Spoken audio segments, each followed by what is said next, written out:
Salve Maria, um pouco ainda sobre Santo Tomás de Aquino. A aparência ou presença física de São Tomás de Aquino é muito mais fácil de ressuscitar do que a maioria das pessoas que viveram antes da era dos retratos pintados. Já foi dito que no seu ser corporal ou no seu porte havia pouco de italiano, mas imagino que no melhor dos casos isto será fruto de uma comparação inconsciente entre São Tomás e São Francisco. E no pior dos casos, tão só de uma comparação entre ele e a lenda, apressada de tocadores de realejo, vivacíssimo e de homens incendiários devorando gelados. Nem todos os italianos são vivacíssimos tocadores de realejo, e muito pouco se parece com São Francisco. Nunca uma nação é um tipo, mas quase sempre será um mosaico de dois ou três tipos mais ou menos reconhecíveis. Santo Tomás era de um certo tipo que é tão incomum em Itália como comum entre italianos incomuns. A sua corpulência tornava fácil mirá-lo com humorismo, como se fosse uma espécie de people andante, desses que são tão comuns nas comédias de muitos países. Ele próprio brincava com isso. Pode bem ser que tenha sido ele mesmo, e não qualquer partidário irritado, pertencente ao partido dos árabes ou dos agostinianos, o autor desse sublime exagero que dizia que se tinha cerrado uma meia-lua da mesa de jantar para que ele se pudesse sentar. É quase certo que se trata de um exagero, e é também certo que a sua estatura era mais notada do que seu estômago, e ainda que, acima de tudo, a sua cabeça era forte o bastante para dominar o seu corpo. Ora, precisamente a sua cabeça era ela de um tipo muito real e muito fácil de reconhecer, a julgar pelos retratos tradicionais e pelas descrições pessoais.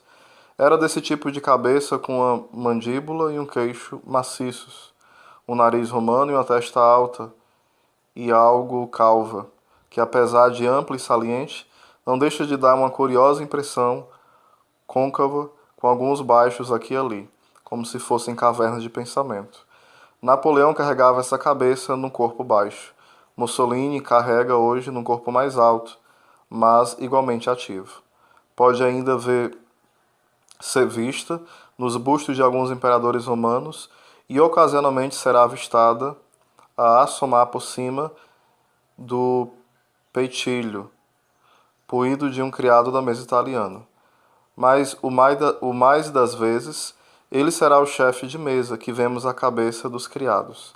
Tão inconfundível é este tipo que não consigo deixar de pensar que é muito sugestivo, vilão de ficção, da ficção ligeira do romance sessão vitoriano. Há de ter sido desenhado por Wilkie Collins, a partir de um conde italiano real.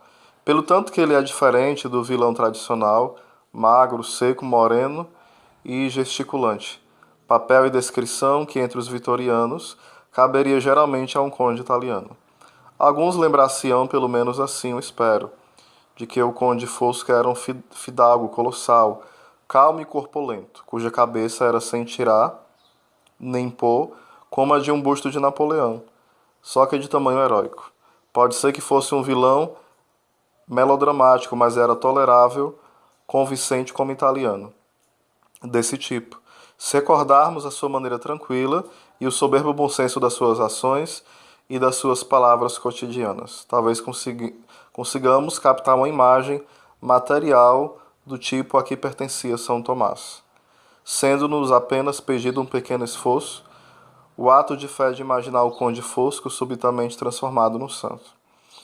Os retratos de São Tomás são obviamente retratos todos eles do mesmo homem, não obstante muitos deles hajam sido pintados bem depois da sua morte. No debate sobre o Santíssimo Sacramento de Rafael, ele eleva-se desafiador com a sua cabeça napoleônica e a sombria corpulência do seu corpo. Um retrato de Ghirlandaio realça um ponto que revela de maneira especial aquilo a que se pode chamar o negligenciado aspecto italiano que nele havia, além de realçar outros importantes pontos do místico e do filósofo. É universalmente atestado que São Tomás era o que geralmente se chama um homem distraído. A pertença a este tipo foi amplamente transmitida nas pinturas, fossem elas sérias ou humorísticas, mas quase sempre segundo um de dois ou três modos convencionais de fazer. Aqui a expressão meramente vagante do olhar, como se distração equivalesse realmente à permanente subtração da mente. Ali vem ela, transmitida mais respeitosa no olhar de tensão pensativa, como de quem anela por algo muito mais longínquo, que não consegue ver, mas apenas mas vagamente desejar. Repara-se nos olhos do retrato de São Tomás, por Ghirlandaio, e já se verá uma nítida diferença. Que vai mostrando que Santo Tomás, que se distrair não é o distrair de ser lesado, não. É alguém que sempre elevava a mente para as coisas altas, né? Ainda uma coisa que a gente deve deixar claro é que isso começou a se espalhar mesmo, essa brincadeira que teve que cortar, né, uma parte da mesa para caber a barriga de Santo Tomás, para deixar pronto para caber a sua barriga. Isso se espalhou, como o próprio autor fala aqui. Alguns dizem que foram outros que brincaram, outros dizem que foi ele mesmo que brincou, porque ele era um pouco gordo mesmo, ou muito, não sei ao certo, né? Mas ele era alto, né? Então não era um gordo baixinho, ele era alto. E essa distração mostrava não um homem lesado, um homem aéreo, mas um homem que elevava sempre a sua mente de- na meditação das coisas eternas. Então a grande pergunta dele era: o que é Deus? Enquanto Santa Teresa de Ávila perguntava quem é Deus, Santo Tomás de Aquino vai perguntar o que é Deus, mostrando o grande filósofo, o grande teólogo que ele é, né? E também um grande místico, porque se a gente for estudar, tem até o curso do Padre Paulo Ricardo, Introdução a Santo Tomás de Aquino, ele vai falar em algumas aulas sobre essa mística de Santo Tomás, os seus êxtases, né? Os momentos que ele falava com Deus, o grande momento onde ele teve um êxtase de contemplar a beleza do céu, né? E ficar extasiado. Alguns até falam, né, que poucos puderam contemplar o céu. E Santo Tomás fora esse terceiro. Alguns autores falam isso, né? Que contemplou de forma mais perto, né? Nesta vida, as belezas do céu. Então, Santo Tomás tem muito a nos ensinar na filosofia, na teologia, na mística e em tantas outras áreas. Um homem que, sem dúvida, é uma resposta para o modernismo, para o pós-modernismo. Isso não é colocar ele no lugar de Cristo, claro que não. Mas é saber que Cristo usa como instrumento eficaz, como de fato uma arma poderosa contra as artimanhas de Satanás. Uma sociedade hoje que está mergulhada no caos, que nega a filosofia verdadeira, busca mais a mentira a si mesmo do que a verdade, né? Filosofia que é essa busca humilde por estar próximo da verdade, a finalidade das coisas.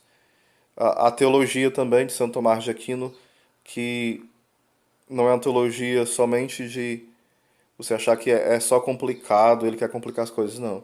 Ele mergulhava no mistério. Ia lá na raiz, nas raízes das coisas. Por isso é tão belo, né? Você lê a Soma Teológica e você vê assim, como é que ele pôde pensar isso, fazer uma pergunta dessa, né? Nunca tinha pensado. E, e como é belo as respostas que ele vai dando, porque ele vai usando a tradição patrística, Aristóteles, vai corrigindo algumas coisas de Aristóteles. E é interessante que Santo Tomás não se coloca acima dos outros santos, né? Ele mesmo. Ele de forma humilde vai aprendendo com os outros, vai corrigindo. Alguns chegam a falar que Santo Tomás é como se ele fosse um monte entre dois vales. Por exemplo, existe dois vales e Santo Tomás, quando tem uma questão complicada a se responder, deve-se levar em conta o que Santo Tomás responde. Claro que isso não é em absoluto, é na maioria das coisas, né? Teve aquela questão, né, sobre a Imaculada Conceição, que a igreja depois teve que corrigir, né, a compreensão que havia de Santo Tomás a esse respeito. Alguns dizem também que Santo Tomás, em outros momentos, ele mesmo corrigiu esse pensamento, que ele coloca na Suma acerca da Imaculada Conceição. Então, existem várias opiniões entre os tomistas a esse respeito, né? Então, é um pouquinho da vida deste grande homem que nós estaremos aprofundando ainda mais.